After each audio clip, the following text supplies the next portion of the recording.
King Kong से भी भयानक पहाड़ी दानव तानव का हमला। निर्माण दल की एक विस्फोटक गतिविधि में हजारों सालों से फंसे प्राचीन दानव को जागृत कर दिया। यह रहस्यमय दानव तेजी से शहर की ओर बढ़ रहा है और उसके रास्ते में सब कुछ तहस नहस हो गया है। क्या दिग्गज सभ्यता की कहानियां सच में हैं? आमी को अपने पिता की बात याद आई। वह और उसके पिता उस स्थान पर पहुंचे जहां सबसे पहले दानव दिखाई दिया था।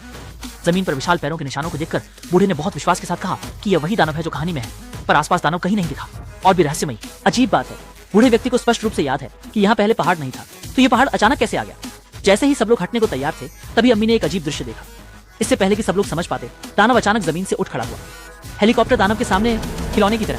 नियंत्रण केंद्र भी हैरान रह गया। हालांकि उन्हें नहीं पता था कि यह दानव कहां से आया, लेकिन सुरक्षा के मद्देनजर उन्होंने हमला करने का आदेश दिया। रॉकेट धीरे धीरे दानव की तरफ दागे गए, जिससे उसकी त्वचा पर चिंगारी निकली, लेकिन धुआं छंटने के बाद भी दानव को कोई नुकसान नहीं हुआ।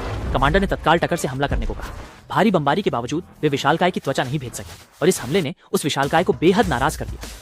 उसने एक कदम आगे बढ़ाया और टैंक को सीधे लोहे की चपट्टी में बदल दिया। 2 मिनट से भी कम समय में टूजी शाओदुई के लोग वहां पहुंच गए। तो अम्मी के पिता अचानक बाहर आ गए। बूढ़ा आदमी विशालकाय के सामने आया, बातचीत करना चाहता था। विशालकाय ने भी हमला रोक दिया। लगता था जैसे वो बूढ़े आदमी का मतलब समझ गया। पर इसी समय बचे हुए सैनिक ने इसे एक मौका समझा। उसने विशालकाय के सिर को निशाना बनाया और फायर किया। तोप का गोला दाग दिया। इससे बातचीत कर रहे बूढ़े की मुसीबत बढ़ गई। वह कई मीटर दूर उड़ गए और उनका अंत हो गया। इसी तरह विशालकाय ने चलने का मन बना लिया।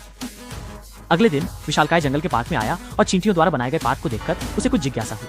लेकिन जैसे ही वह कुछ अध्ययन करने की तैयारी कर रहा था, फौज फिर से जिले में पहुंच गई और इस राक्षस को डराकर भगाने के लिए घंटी की आवाज का उपयोग करना चाहा।